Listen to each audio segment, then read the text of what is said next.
Kutaura kwanduteta nemi kwezvinezvi President Mnangagwa is now amongst thousands of the Joan Marange Apostolic Church congregants gathered for the church's Passover service at St. Mafaranyika Shrine in Bocha, Nikaland province. Kunoza kwa mtari kwekwe ukoko. Vamwana vachingoti kumakomoyo kumachinchichi ya ikoko kwa Marange. So ndokwa vaenda iro timu rimweresa ramukuona rapero vamwe vacho zvenyu usazombonyepedzera kuda unonyepedzera kudzunga ro padhuze nawo ndonenge atori mabodyguard acho vanenge vatori mumotageti vamwe vacho vatorakoma nawo. And then pane vanhu vese azongozikanwa ndeuyo anoitwa Tino Machakaire uyu wamamuziya Tinoda Machakaire yeah. Tino Machakaire ndiye minister of youth chinchichi vaisa yeah yekubudawo musuno apa ichinzi ine mota dzayakaorder chinchi Ministry of Youth yacho, saka mota idzodzochi ndopainzi pakadhilivhwa dzimwe pakashoteswa dzimwe ende dzimwe dzacho dzakashoteswa pane dzimwe pane dzakauya pacho dzimwe dzanga dzisina kunyoreswa mazita echi eministry painzi 10 pakaordwa 17 pakadhilivhwa 10 4 dzacho dzanga dzisi registered muzita reministry. Iye ndokuzobuda achiti ini zvamukutaura ini nangu handizvizive nekuti ndezvekunyeba pakuti inini ndakazongoita minister muna 2023 ndopandakaita minister of youth iyoyi ndopandakaiswa ipapo. Saka pandakaiswa ipapo pacho ndo kumashure uko kwacho yanga isati yako exista muona ndo nyaya dzimwe dzaitaurika ipapa nemuchinda wamuri kuona uyu anonzi Tinoda Machakaire. But vamwe vanenge vari pachurch because ito rimwe team ukanyazonyatsotarisa mufananidzo ichabuda ipapo uchaona vamwe wekuti vanenge vasina kugerwa musoro vanenge vasina kugerwa musoro vanenge vachita kunge president because ukatasa president ndo vasina kugerwa kapana vamwe varumesa varipo. But kune vamwe rimwe team uri kuzonzi aiwa auzogeresa tungamirire.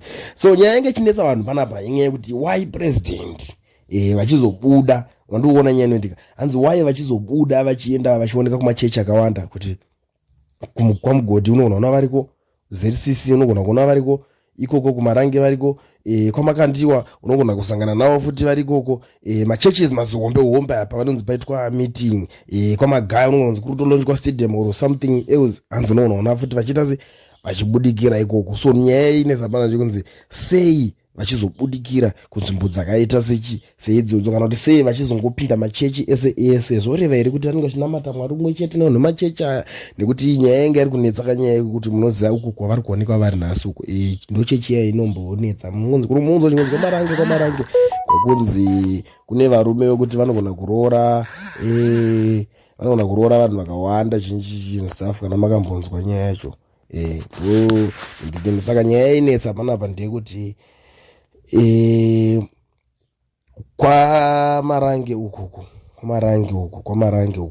uku sei varume ava vasingasungwe kwaMarange ava vachinge vaningirikina.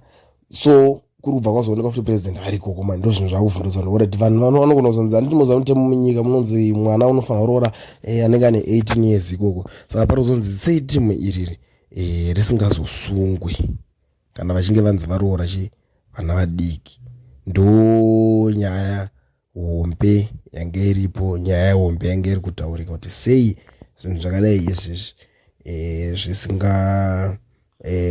zvisingaitiki kunoona kwaMarange. Inini nyaya ndakaona ndeyekuti chinoita kuti president venyu avapota vachienda kumacheches kutsvaga mavhotsi uku ndo vanhu vese vanogona vanenge vari pachechi aka vanenge vanopindwa nekadhati kuti aiwa ndiye munhu takavhotera anobva atozomboyawo kuchechi kwedu tikazovhotera vamwe havadi kuzouya because macheches aya ane manumbers ane vanhu vakawanda. Ini nangu ndo zvinhu zvandakaongorora ndikaona ndosaka uchiona vachivhizita vachienda ikoko zvekuzonzi vanonamata vese kana kuti sei I don't think kuti kuna politician anonyazozvitedzera zvekunamata because kana muda unoti vanonamata vese zvechokwadi here vaifanira kunge vachienda ikoko before vasati vaa president ipapo. Kutoti chechi yavo chacho vanopinda ukada kuzvitedzera unoona kutotadza kuzoziva kuti inonzi chii ende ndeyipi chechi yacho yavanenge vachipinda inenge chinzi yavo. Saka apo kune kuri kungoenderawo skirira here kuti ndingazorekedza kuenda vanhu vacho vanenge vakandivhoterawo. Saka ndendangonovatenda ipapapo.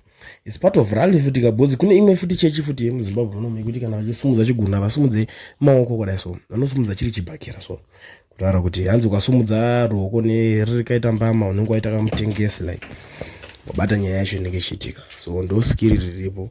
Saka apa ndo zviri kuitika. Vamboenda ikoko kwamarangi ikoko kwamene kuti because nezuro vanga vakaenda kuNingizimu kuendwa kumeeting yavo yekumozambiki. Ngodzoka chete nekutopindira kwamarangi. Zvacho pakaipa mwana pakaipa. But anyway hapana zvekuzviita.